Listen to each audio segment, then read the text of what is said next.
मलीर मां रिपोर्टर नजीब अहमद खास खेली। पाकिस्तान जिंदाबाद बेसिक ऑर्गेनाइजेशन पाकिस्तान सूबा सिंध के चेयरमैन आलम शेर अमान अल जवाद इंटरमीडिएट कॉलेज लालाबाद मलीर में पाकिस्तान के नाले वाले अदीब शायर दानिश्वर जज तालीमदान सियासतदान समाजी रहनुमाई पंहिंजे दौर के बेबाक साफ़ी कामरेड ताज मोहम्मद अबड़ो के नाले से एक शानदार लाइब्रेरी कायम करने जो ऐलान किया गया। इफ्तिताह जो ऐलान जल्दी किया वेंदो। इफ्तिताही तकरीब में मरहूम कामरेड ताज मोहम्मद अबड़ो जो साहबजादो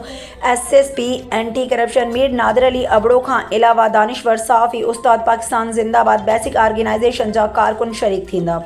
उन मौके पाकिस्तान जिंदाबाद बेसिक ऑर्गेनाइजेशन पाकिस्तान सूबा सिंध के secretary general Zaheer Ahmed Memon plan committee के मरकजी चेयरमैन अली रज़ा जमाल सिंध के ॾाहे इंसान कामरेड ताज मोहम्मद अबड़ो के नाले से लाइब्रेरी के क़याम ते तंजीम के सूबाई चेयरमैन आलम शेर अवान के कदम के सारायो ऐं चयो आहे त कामरेड ताज मोहम्मद अबड़ो के नाले से लाइब्रेरी जो क़याम इल्म व अदब की वॾी ख़िदमत आहे जंहिंखे हमेशा क़दर की निगाह से ॾिठो वेंदो आहे, जंहिं लाइ आलम शेर अवान की क़ुर्बानी तारीख़ जो हिस्सो बणिजी वेंदी।